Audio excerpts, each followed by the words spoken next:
Tere, mina olen Triinu. Mina olen täna teadvuse avardaja inimestel, kes soovivad sisemiselt kasvada.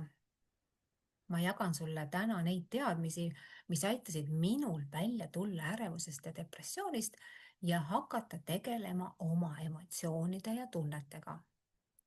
Selleks, et aru saada, et mis on tunded ja mis on emotsioonid. Emotsioonid ehk siis need on, millised on meie emotsioonid? Emotsioonid on hirm, rõõm, viha, kurbus, imestus, vastikus, frustratsioon, äng. Ühesõnaga, need kõik on näited, et meil on emotsioonid ja need on kehalised reaktsioonid, automaatsed ja samas kiired. Kui sa tunned rõõmu, siis sa oled kohe rõõmus.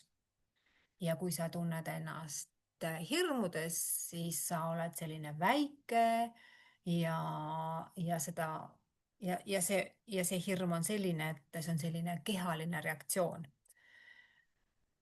Ja see reaktsioon on siis selline, mis tegelikult paneb sinu südame ju kloppima, tekib selline külm higi, pinge, nägu läheb punaseks. Ja see tegelikult on täiesti normaalne reaktsioon. Aga kui me ei saa aru, et selle taga on hirm ja selle taga on tervendamata mingisugune lapsepõlve trauma, siis see emotsioon suureneb kogu aeg. See suureneb kogu aeg ja meie hirmud lähevad üle tunneteks ja see tunne, kui meil on väga palju hirme, on ärevus. Ja see on see koht, kus siis sinu sees on ärevus, sest sul on blokeeringud kehas. Sa ei ole lahendanud ära oma neid tundeid, mis on jäänud kehasse kinni, sellepärast et sa oled tunded alla surunud. Ja eks siis kõik need emotsioonid, mida sa ei ole täna ära lahendanud, tulevad sinu ajajoonele iga päev.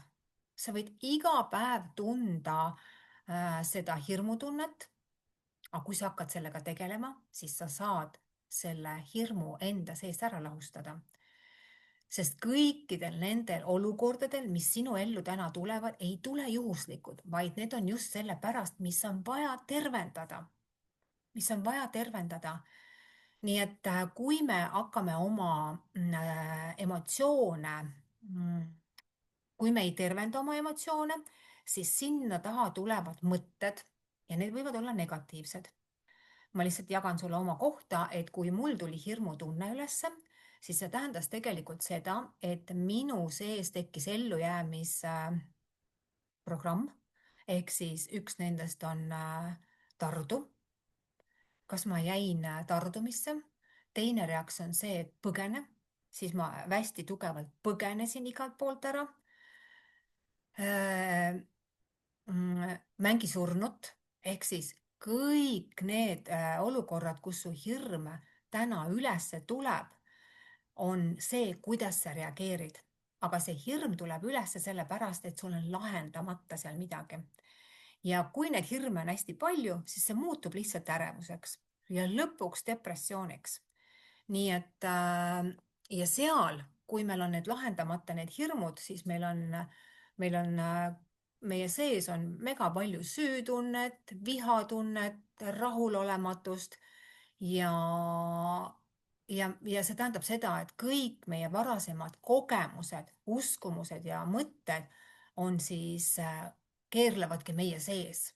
Ja see olukord, mis siis ette võib tulla, keegi kritiseerib sind või mis iganes, siis sa tunned kohe, kuidas sinu keha läheb pingesse ja sa hakkad kas siis kaitsma ennast. Nii et see tegelikult kõik sinu ajajoonel olevad olukorrad on alati märk, et midagi on vaja muuta. Ehk siis näiteks uskumused, et näiteks, et kui inimesel ei ole sees seda kohta, et ta väärtustab ennast sellisena, nagu ta on, siis maailm hakkab sulle näitama neid kohtasid, et sa pead rohkem pingutama, sa pead rohkem tegutsema, sest sa ei ole väärtuslik muidu. Ja siis see tähendabki seda, et sa kogu aeg jooksed, otsid ja sa ei ole kohalolus. Sa ei ole kohalolus, sest sinu enda väärtus on seotud tegutsemisega ja enda survestamisega ja sul ei olegi aega olla kohalolus ja aru saada, mida mina päriselt tahan teha. Aga kõik need olukorrad tuleb alati peegeldusena nagu aru saada, mis seal on. Sest kui me oma olukordasid ei lahenda, siis need lähevad ära füüsilisse kehasse. Ehk siis kõiksugused, kui sul võib olla kilpnääre, sul võib olla kolesterool, sul võib olla mis iganes juba füüsilisse kehasse läinud, siis on vaja hakata tegelema kõikide nende olukordadega, mis on sind sinna kohta viinud, ehk siis sinu lapsepõlve teemad.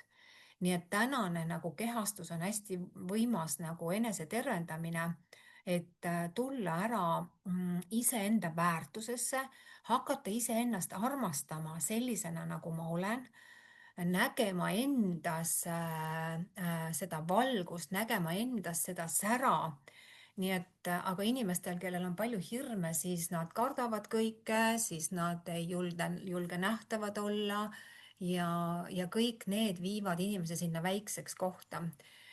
Aga kui me kõik selle ära tervendame, siis mina võin täna öelda, et siis nagu tekib mega palju energiat, tekib nagu mõnus olemine ja tänutunne, et sa saad ennast aidata välja nendest hirmudest, sest sa ei pea jääma sinna olukorda. Sest kõigil on alati peegeldus, miks ta tuleb, mis on vaja sinul hingel ära õppida, et sa saaksid olla oma jõus ja väes. Nii et märka oma emotsioone, märka oma tundeid ja märka ka siis neid uskumusi. Aga kui sa täna oled selles kohas, kus sa ei saa aru nendest uskumustest, mida maailm sulle peegeldab, siis seda on ülihea vaadata nagu üks-ühele seansiga, sest et just need lahti häkkida, need kohad. Ja mis see tähendab energias? See tähendab seda, et sa saad tulla kohalolusse. Sa saad hakata ennast armastama, sa saad hakata ennast väärtustama, sest miks on läbipõlemised, miks on ärevused, miks on see, sellepärast et meie väärtus on seotud millegagi. Ja see tekitab ja paneb meid hästi tugevalt nagu oravrattasse. Aga meil on vaja võtta väärtus, saada iseenda kätte, et sina oled väärtus. Nii et kui sind kõnetas või sa oled selles mõttes, soovid terveneda, siis minul on täna võimsad tööriistad, mis aitavad sul selle koodi kiiresti lahti häkkida. Ja pane tähele, kus kohas tekib sul hirm, pane tähele, sest see on üliäge koht, kuidas tervendada. Nii et kus kohas sul hakkab see pulss tõuseb. Vahepeal võib olla isegi keeruline, ma võin öelda, et vahepeal, et sa ei saa isegi aru ja selleks on vaja sulle peegeldust juurde, sest me ei kaardista ära, mida me 5 minutit tagasi mõtlesime, mida me 5 minutit tagasi nägime, aga see kõik on trigger ja just sellepärast, et sina endas selle ära tervendaksid. Sest täpselt see, kes sa oled, täpselt seda sa saad. Nii et kui sa oled oma jõus ja väes, siis sa saad kogeda seda energiat. Ehk siis, kes sa oled. Aga aitäh sulle ja mõnusat päeva!